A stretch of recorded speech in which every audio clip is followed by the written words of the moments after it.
All right. Welcome all in for a Saturday edition of the Unofficial WCC Hoops podcast. A lot to get into. Riding the Pepperdine wave. We'll get into Pepperdine's win over Oakland as they did a ton of work um, over the course of that game. Just had a little bit of a technical difficulty. Too many of the audios going at the same time. But Pepperdine moving on and advancing against Portland, and they will take on Oregon State later on today. Moe Odum, awesome game late in this one, so we'll get into that. LMU also moving on as they just crushed San Diego, hit the century mark for the first time this season. The LMU offense, which I was a little concerned about how it would traveled very well in this opener for them in the WCC tournament. So they also move on. They'll take on Washington State. The two Pac-12 schools start off their first WCC tournament today. So we'll get into both of those matchups, the recaps, and all of that. But I'm going to start with the news that came out in the at the middle of last night, not in the middle of the night, but at during the course of the two games yesterday from USF about Marcus Williams. So, report came out, and I'm just going to quote from the press release that was sent out. The University of San Francisco has received information concerning men's basketball student athlete Marcus Williams that indicates he was involved in an NCAA rule violation impacting his eligibility. The university continues to work on obtaining additional information related to this issue, but at this time will withhold him from competition. The University of San Francisco is committed to upholding all NCAA rules and ensuring that each student athlete representing the institution in competition meets all eligibility requirements. This is the only statement the university will make concerning this matter. And not without any additional details, knowing what exactly the cause is, thinking about on the court impact, this is a huge blow for USF. You look at this is obviously one of their top two scorers, Marcus Williams, an all WCC first team selection. This is this is a guy who gives them really is like their one true ball handler, one true like point guard. He leads the team in assists. He averaging 15 points per game. This is someone we saw against Gonzaga the other night have 28 points. Like he was the one guy who was kind of keeping them in that ball game for as long as he could.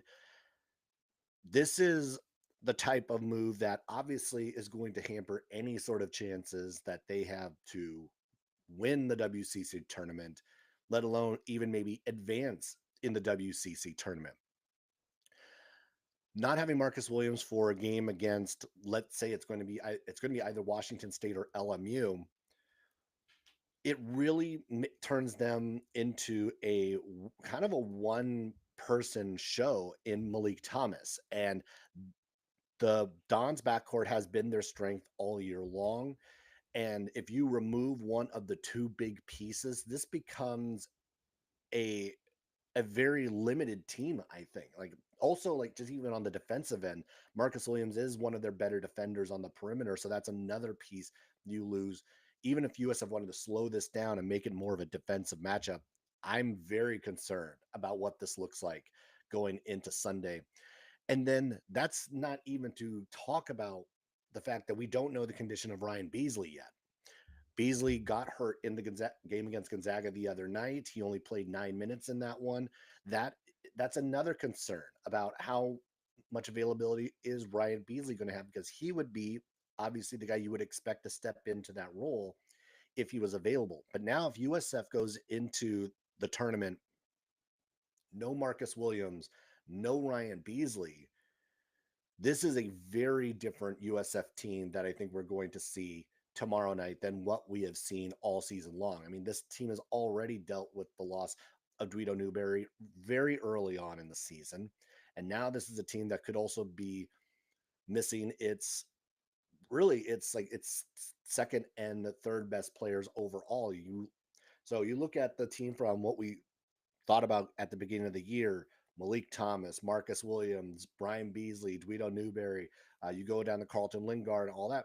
You've lost three of your top guys going into this tournament, and this is going to be a very different look. I think this is going to be a very big struggle for the Dons.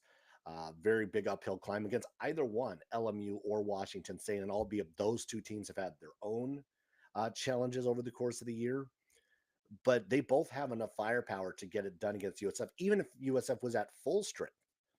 But now you're looking at a USF team that is going to be hampered, really thin on both the front line and in the backcourt. Uh, I think this news, paired with the uncertainty of Ryan Beasley, is going to make it very difficult for USF to advance in this tournament.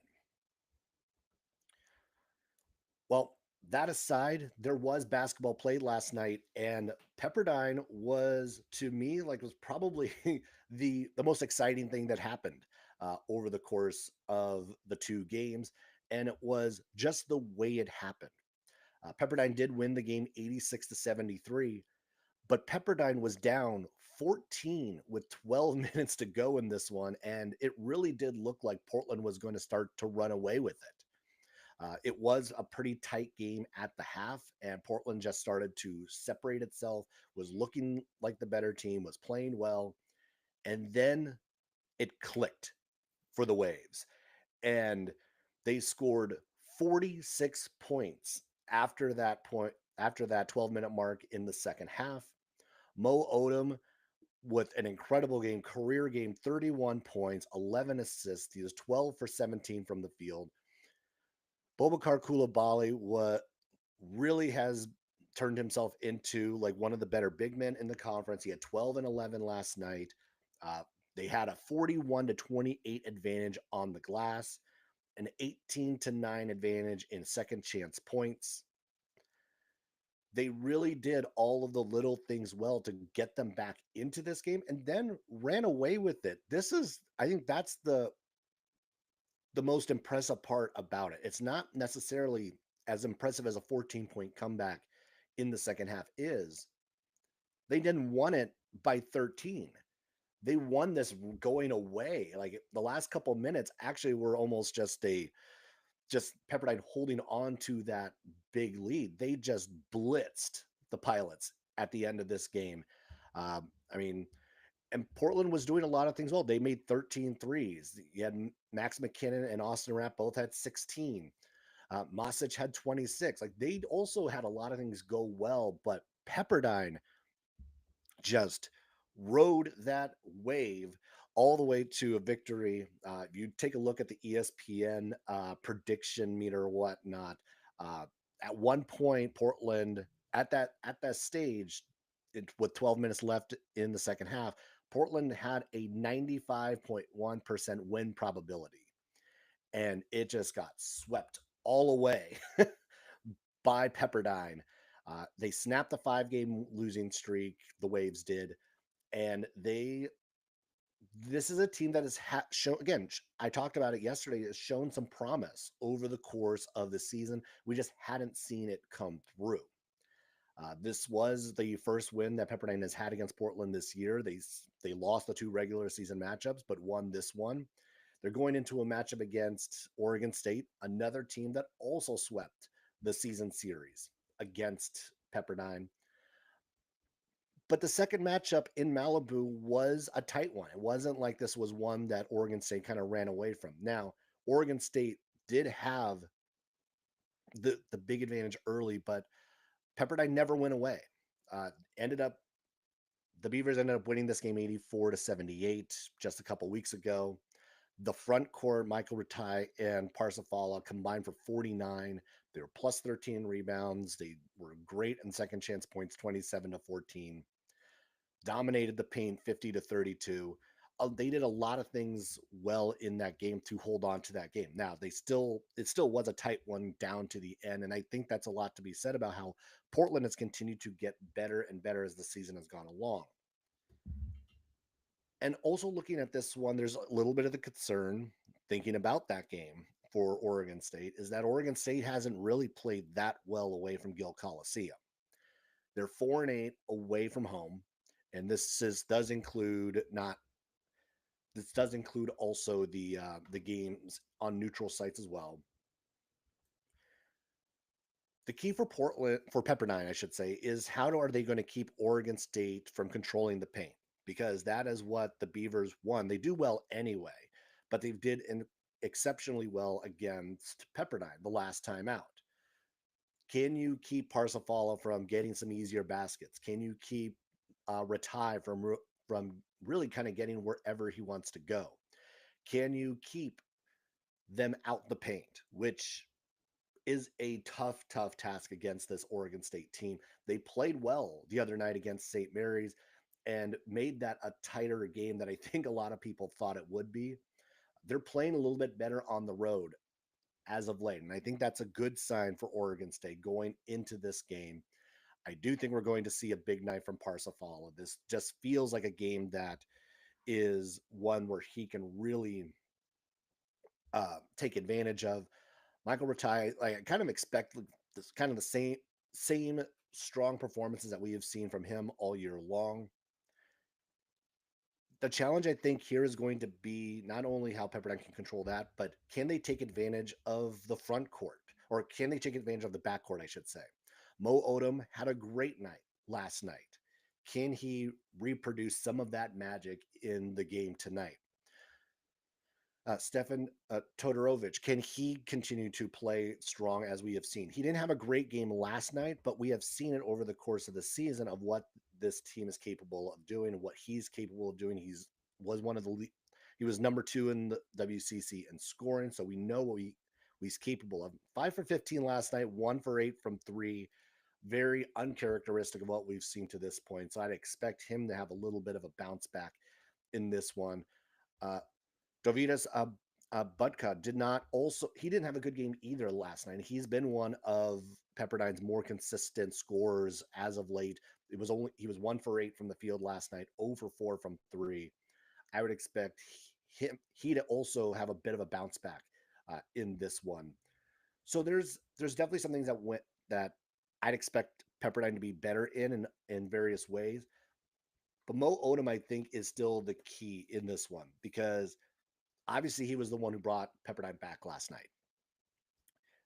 And he's one of my favorite guys to watch in this league because he's such a dynamic point guard in ways. He's second in the league in assists per game behind Ryan Nembhard. And he's done kind of everything you would want a true point guard to do. He stepped up in the biggest moments. He came through when you needed him. He controls the offense. He's a good defender. Like, this is someone who can take over a game when needed. I saw someone respond to one of my posts that's just talking about it almost felt like it was Colby Ross 2.0 in that one. And it was a very Ross-esque performance. For those who don't remember, Colby Ross a few years back, I think this was 2019, and his really great individual tournament run against St. Mary's. When I think about that game, it was like he and Jordan Ford just going back and forth. I think it was like both of them had like 40 apiece or something like that. That was one of the more fun games to watch at Orleans Arena, and just seeing two guys just going back and forth, back and forth. Pepperdine at that point was really competitive. Colby Ross was a big part of the reason why. And what we saw from Odom last night was very reminiscent of that performance. Odom also 6 for 10 from 3 last night. So again, like, he was doing it really from everywhere and all over the court. But I do still like Oregon State in this game. I do think that we're going to get enough from the backcourt from the Beavers to stem the tide. Nate Kings, I think, this is an opportunity for him to have really good tournament. Obviously, like, he's someone, if he gets on a roll, he'll have like 4 or 5, 6 threes on a given night. I do think that we're starting to see a little bit more from the rest. The DeMarco Miners, he has not played great down the stretch here. But going into Vegas, it's a way to kind of hit that reset button and maybe start to see a little bit more of what we saw from him early on in the season. Josiah Lake also could be is another guy who could end up being a key um, factor in this one. He has a very good habit of hitting threes and getting making key plays when the Beavers do need them to happen. So that's something like keeping an eye on what the backcourt for Oregon State is going to do. My pick for this one is still the Beavers. I would expect them to move on to play Santa Clara on Sunday. But with the way that Moe Odum kind of went off last night, you know what? In a tournament setting, anything is possible. And if Pepperdine can continue to ride that second half momentum into this game, they will at least stand a chance. But if I'm making a pick, it's gonna still be Oregon State to move on in this one. That front court, I think, is just going to be too much to handle for the Waves. All right, so that brings me to LMU and San Diego. This game was close for a while in the first half, but then LMU put the pedal to the metal and ran away with this thing pretty quickly. They ended up winning this game 100-74. The first time the Lions have hit the century mark this season. And this is all while LMU went more than 5 minutes in the first half without scoring a point, which allowed San Diego to cut the lead back to 28-27. And then the Lions went on a 14-3 run to close the half. They scored 58 points in the second period. LMU shot 63% from the field. Will Johnson was great. He had 27 points. He hit 7 threes. LMU was 12 for 21 from the 3-point line. They led 38-22 in points in the paint. LMU did everything well in this game. The defense was there, the intensity was there, the offense was coming from different sources, and that's what they've needed for a while. They've needed more help on that end. They've needed a little bit more boost on the offense. Talked about it yesterday about how LMU has struggled to take the offense on the road in a lot of scenarios. They have not played well away from Gersten Pavilion overall, and the offense is a big part of that. They are only averaging about 65 points a game away from home. And to score 100 in a game like this, I think says a lot about what we're starting to see from this team. Merk Veladze was 16, Porter 14, Stone Carrawell, who's their leading scorer, at 12, Will Johnson 27. You got 10 for Aaron McBride. It was coming from everywhere. Rick Asanza had 8. You really had a balanced scoring attack from LMU in this one, and they did it efficiently. They didn't make a ton of mistakes. 13 turnovers is a little on the high side for them, but with the flow of this game, the number of possessions that there were, this was a really good performance from the Lions to get that first win in Las Vegas. Yes, San Diego's not that good. They did win against Pacific last 2 nights ago, but going into this one, it felt like if LMU just handled their business, played the way they're capable of playing, they would have no problem with San Diego, and they did that and more in this matchup. So LMU getting that win, moving on. They do play Washington State tonight, and these two teams, it's been a while since they played each other. They've only met once, and that was back on December 30th, which was within the first weekend of conference play. Washington State did win that game 73-59. This was at Spokane Arena. LMU shot 39% in that one. They were 3 for 21 from 3. Talked about, again, taking the offense on the road, and that was something that LMU did not do in this one. Washington State had a 38-29 advantage in rebounding. Calmes had 20.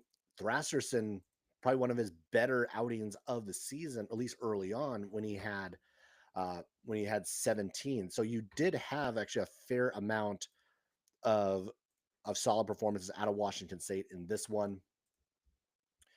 Lawan Watts 8, 11, and 8. They still had 18 turnovers in this game, which obviously is still a lot. a little more than their season average of 15.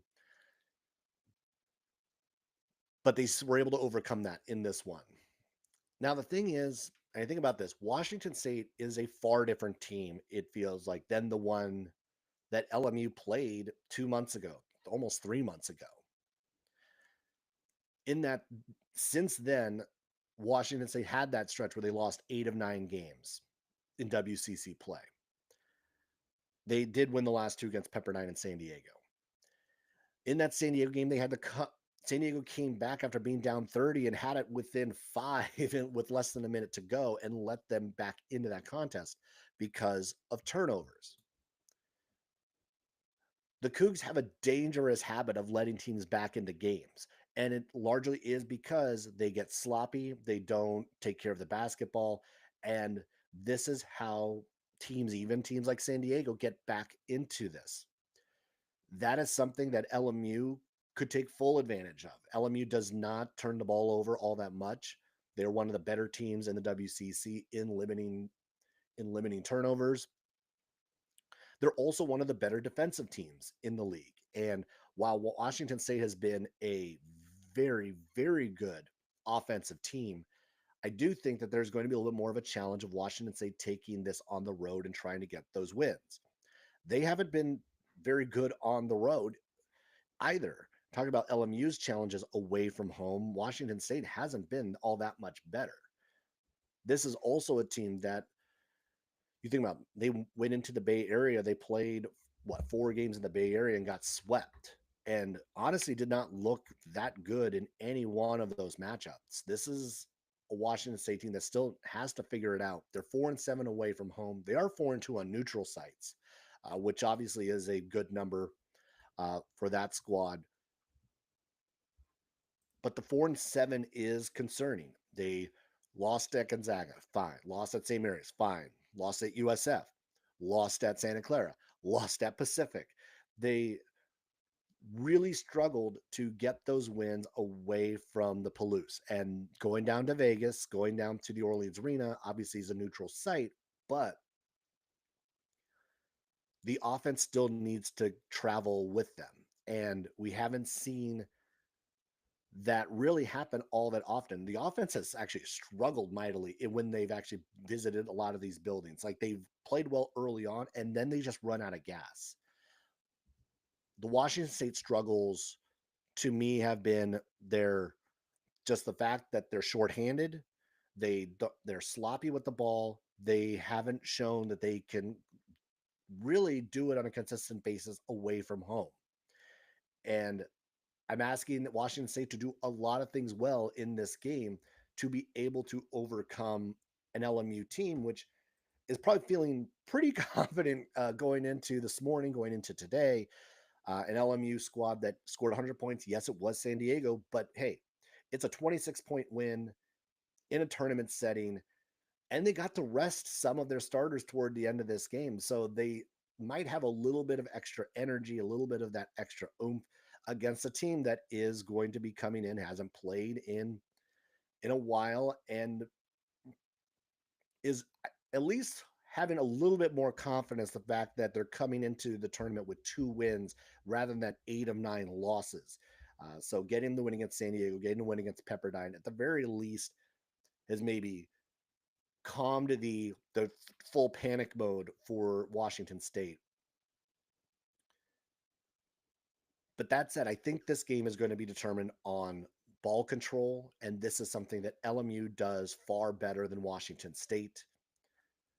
And so looking at this one, looking at this game, I think I'm going to have to pick LMU to get their second win of the tournament and move on to play San Francisco. Again, for both of these teams, it really is now a huge opportunity to think about that this San Francisco squad that the winner of this game will play is going to be shorthanded themselves, is going to be banged up, or one is banged up, but also is going to be missing Marcus Williams. It now becomes a huge opportunity against a wounded USF that if you can get this one tonight, you go into tomorrow with maybe a Don's team that feels like its back is against the wall, but you also stand a much better chance of getting that win and getting and moving on to be able to get to the semifinals against Gonzaga. And I think you have to feel pretty confident if you're one of these two teams going into that game against USF if you are able to advance. Uh, so, yeah, I think this is a huge, huge opportunity for both of these squads in this tournament.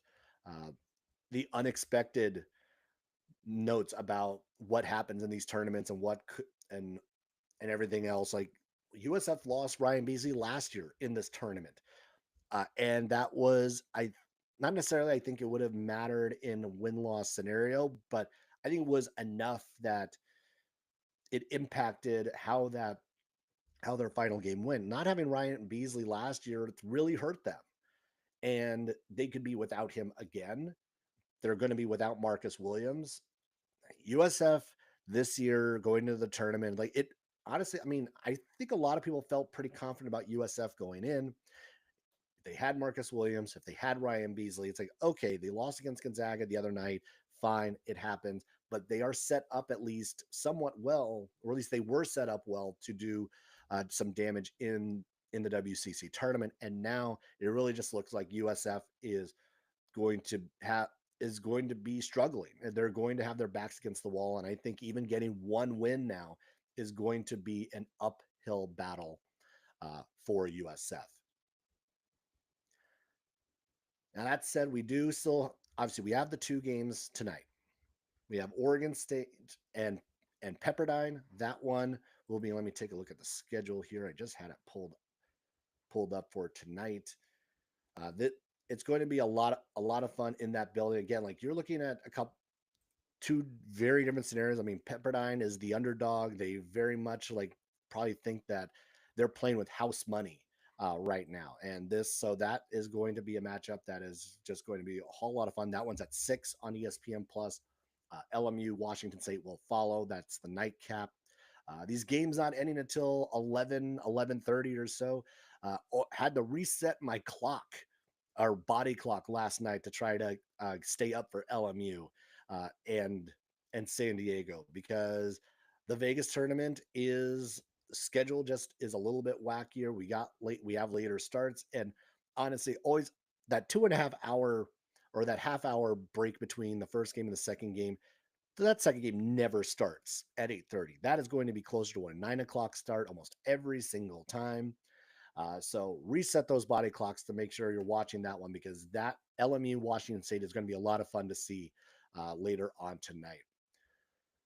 All right. Well, that'll do it for this episode of the Unofficial WCC Hoops podcast. Be sure to hit the subscribe button and follow along on social media at Post by Zach and at Unofficial WCC Pod. One more episode here at the Bay Area base before I also head off to Las Vegas for the quarterfinals, semis, and final. For those of you who are also making the trip, it'd be great to actually see some of you. I know I'm going to run into a fair number of you down there. So looking forward to getting down to the strip, getting down to Vegas, and seeing this basketball live. All right, well, that'll do it.